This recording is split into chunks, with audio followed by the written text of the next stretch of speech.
Bonjour à tous, bienvenue pour cette capsule astro de la semaine qui va porter sur l'énergie de la Vierge, mais aussi sur Mercure rétrograde, hein, puisque le 23 août, Mercure entame sa rétrogradation, donc dans les signes de terre pour cette année jusqu'au 15 septembre, et le Soleil aussi rentre dans le signe de la Vierge, en zodiaque en tout cas tropical.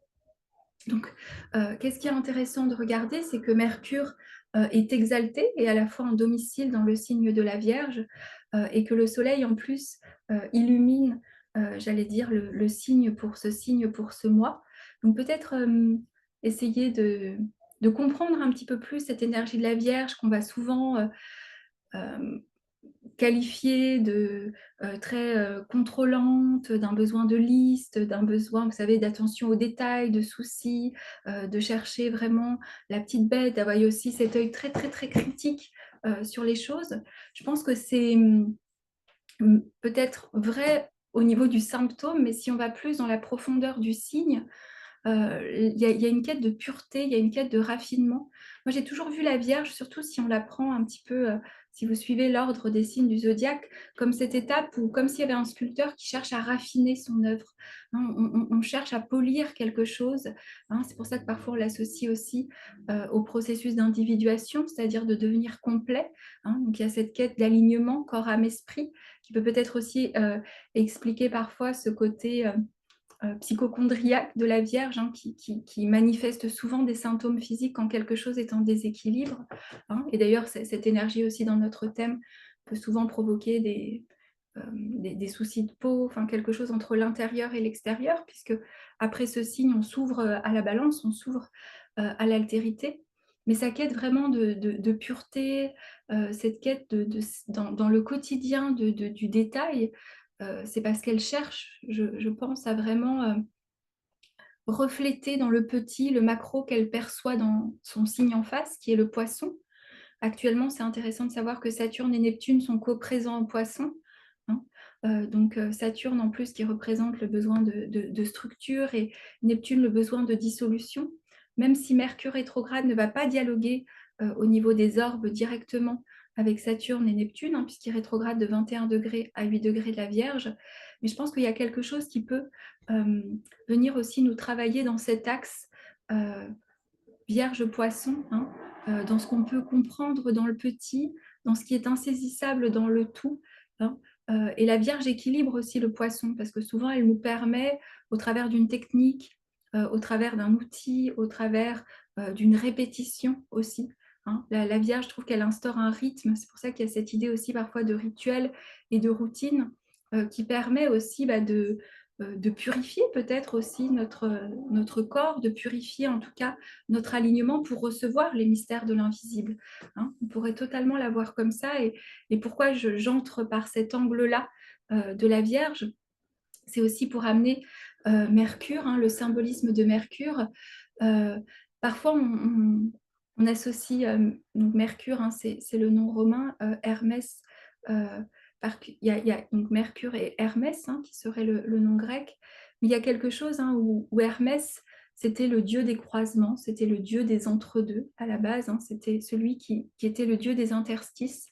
Et il y a vraiment cette idée toujours de fluidité, d'être dans la fluidité et d'être dans le mouvement. Hein. Quelque chose qui a un conduit. Et c'est pour ça aussi que je pense qu'on l'a associé beaucoup, hein, cette idée de conduit, cette idée de messager. Hein. Donc c'était le messager des dieux, avec ses sandales ailées, il allait très très vite. Hein. Et surtout, c'était un des seuls dieux qui était autorisé aussi à passer de l'autre côté, c'est-à-dire à pouvoir aller dans le monde des enfers et en ressortir assez librement. Hein. Ce qui le vaut ce qualificatif de psychopompe. Euh, et quand Mercure est rétrograde, malgré tout ce qu'on va lire, des fois un petit peu alarmiste sur les réseaux, et je le répète à chaque fois, mais je ne me lasse pas de répéter cette symbolique, c'est vraiment que Mercure, euh, pour la tradition, il était tout simplement occupé, j'allais dire, dans le monde du dessous. Dans le monde du dessous, actuellement, je pense que la psychologie des profondeurs nous a aidés, c'est tout ce qui est dans notre inconscience et tous les différents plans de conscience et tout ce qui nous permet aussi de revenir à l'intériorité. J'hésitais même à faire cette vidéo. Je me suis dit, est-ce que faire une vidéo sur Mercure rétrograde n'est pas alimenter le mental alors que cette période nous amène à faire plutôt silence, et à essayer de trouver les réponses en nous. Et je pense que c'est pour ça souvent que la communication, tout ce qui est extériorisé, c'est-à-dire tout l'échange avec l'extérieur, bah, nous fait oublier un petit peu. On va dire: «Ah mais ça marche pas, les communications marchent pas, certaines choses marchent pas». Et je pense que ce qui marche pas, c'est comme des clins d'œil de Mercure, mais là, Mercure, il est en Vierge, donc il est dans sa dimension, que certains le lient à Thoth, hein, ou que certains pourraient les lire à Hermès Trismegistum et le Corpus Hermetica, donc aux grandes lois sacrées, en fait, aux grandes lois universelles, hein. Donc je pense qu'il y a quelque chose dans cette, pour vivre mieux peut-être ce Mercure rétrograde, qui nous invite vraiment, à écouter les messages qui viennent des lois, hein, qui sont vraiment, en alignement profond avec quelque chose qu'on reconnaît à l'intérieur de nous, hein. C'est peut-être ça, le très grande initiation de la Vierge, c'est cette qualité du discernement face aux poissons.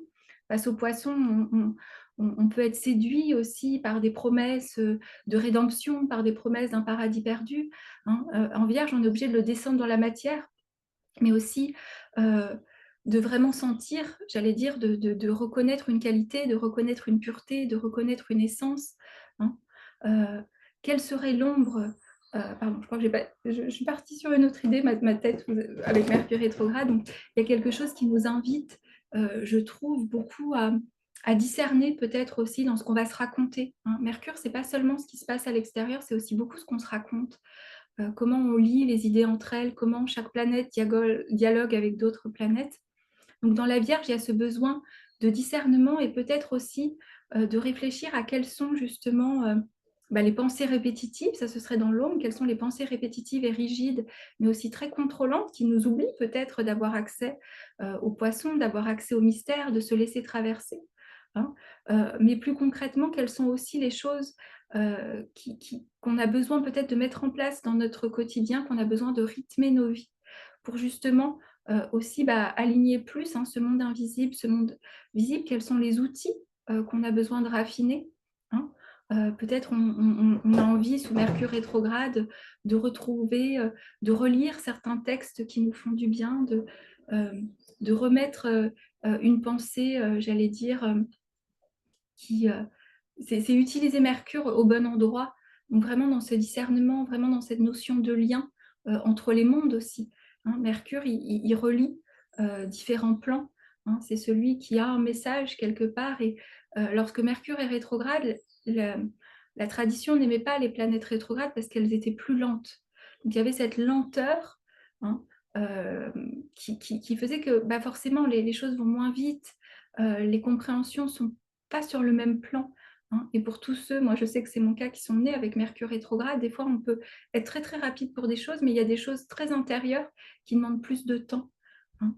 Euh, donc forcément, on pourrait, j'allais dire, mettre la faute, ah c'est Mercure rétrograde, rien ne va, et puis en plus il y a Uranus, et puis il y a plein d'autres planètes qui vont être rétrogrades, mais il y a quelque chose qui est ralenti, mais qui ne veut pas du tout dire que rien ne va fonctionner, c'est juste ce qui ne fonctionne pas, je trouve, là où justement l'énergie va être plus lente ou plus chaotique, entre guillemets, parce que Mercure n'est pas dans la position où d'habitude il délivre ses messages assez rapidement, que ce soit au niveau de la communication, que ce soit au niveau de l'analyse, que ce soit au niveau des transports aussi qui régit, que ce soit au niveau des outils domestiques, des tâches quotidiennes, de nos relations affectives.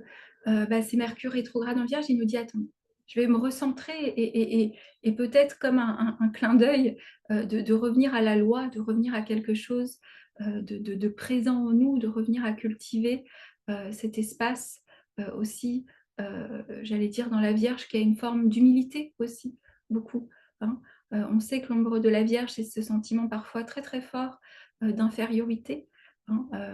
Elle suit le lion, la Vierge, donc, et il y a encore Vénus rétrograde en lion, mais là où on s'est emballé peut-être dans nos drames, la Vierge peut nous amener à aussi repositionner aussi ce qu'on parle de service. Qui servons-nous aussi, qui servons-nous peut-être aussi, jusque souvent la Vierge avance par crise, donc où est-ce qu'il y a des endroits en nous qui demandent à être servis en premier plutôt que d'aller jusqu'à la crise, hein. Donc voilà, il y a tous ces espaces qui peuvent être ouverts, hein, il n'y a pas d'interdit avec Mercure rétrograde. Jouer, moi je trouve que une des techniques qui aide beaucoup à discerner en fait, c'est la technique des profections annuelles, que je sais qui est un petit peu compliquée, qui est liée à vos révolutions solaires, mais qui permet en fait de déterminer quelle était la planète guide pour votre année solaire, hein. Et souvent quand Mercure rétrograde et la planète, ce qu'on appelle le Time Lord, donc le Seigneur du temps, on est plus sensible au transit de Mercure, hein. Ou aussi si vous êtes Vierge, si vous êtes Gémeaux, ascendant, solaire, Lune, hein. Mais ne créons pas, j'allais dire, sinon on nous enchaîne. Je trouve que l'astrologie est là pour nous libérer, donc on pourrait s'enchaîner aussi, hein. Et l'ombre, vraiment, vraiment à regarder avec Mercure rétrograde en Vierge, c'est l'ombre de l'œil critique, c'est le jugement, hein, surtout qu'encore Vénus est rétrograde. Donc surtout, j'allais dire, pour ces derniers 10 jours, c'est vraiment nos jugements de valeur, c'est les jugements sur nous-mêmes, c'est les endroits où on peut être très, très, très dur. Et avec cet œil critique de la Vierge qui va vraiment voir la petite bête noire, en fait, et qui ne voit pas que des fois, l'impureté a sa place, pas dans le sens, comment dire, pas dans le... Vous voyez que des fois... quand c'est trop lisse, hein, on aime, je sais pas, il y a beaucoup de gens, on aime les textures un peu rugueuses, on aime aussi les choses un peu délavées, hein. Donc il y a cette idée aussi avec Mercure rétrograde, de vraiment être attentif aussi euh, à ce qu'on peut juger trop vite, en fait, justement parce qu'on a oublié le poisson, hein. Et là, le soleil qui est rentré en Vierge, hein, il fait son opposition à Saturne le dimanche, hein. Donc il y aura peut-être aussi euh, ce sage de Saturne qui peut nous ramener aussi à accepter la présence de l'invisible, à accepter que l'initiation se fasse sans qu'on la comprenne vraiment, parce qu'il y a vraiment cette dimension analytique de la Vierge. Euh, et à force d'être juste dans le plan d'un Mercure qui serait sur un plan très, justement, comme je disais, du jugement, de la critique, il oublie toute la sagesse de Mercure trimégiste, du Kybalion, si certains, vous l'avez lu, ces lois, ces grandes lois, les lois de la polarité, les lois de la correspondance, hein. Donc, il y a quelque chose qui nous ramène, je trouve, à revenir aux lois, hein. Et on l'avait vu, hein, un des grands soulèvements, je pense, actuellement aussi beaucoup, c'était l'hydre, c'était ce mythe de l'hydre où nos émotions, notre émotionnel peut justement, surtout avec Saturne en Poisson, on peut vraiment être sous le déluge ou sous l'eau, et Saturne vient nous amener à une maîtrise, hein. Et là, je pense qu'il y a aussi cette opposition de la Vierge à Saturne, du Soleil en Vierge, qui nous rappelle qu'on n'est pas obligé de se faire du mal parce qu'on contrôle, parce qu'on voit des choses en nous qui ne sont pas pures, qu'on ne les reconnaît pas. Il y a quelque chose qui vient nous apprendre l'apprentissage avec beaucoup d'humilité. Je trouve que c'est un temps qui nous ramène à accepter le petit, et que dans le petit, que des fois dans des petits ajustements, que des fois dans oser dire un petit mot, on touche le grand tout et on peut le lire aussi, hein. Donc voilà, sinon les aspects de cette semaine, il y en a un qui est déjà passé. C'était mardi, on avait aussi Jupiter en carré à Vénus. Et voilà, Jupiter en carré à Vénus, il y avait un côté un peu oisiveté, donc c'est ce qui m'a pris. Je suis plutôt allée à l'océan. J'ai eu du mal à faire la vidéo parce qu'il y avait cet élan de vouloir être juste dans la joie, juste dans la vie. Et voilà. Mais je vous remercie. Donc, bien sûr, comme toujours, j'ouvre quelques créneaux pour les révolutions solaires de la Vierge, même si cette année, il y aura sans doute moins de créneaux de consultation pour me consacrer plus au cours. Mais je vais en ouvrir quelques-uns pour l'année. Donc, pour ceux qui veulent un petit peu anticiper, je vous mets en bas les, les liens, hein, et puis je fermerai bientôt peut-être l'agenda. Je vous remercie à tous et je vous souhaite une très belle semaine.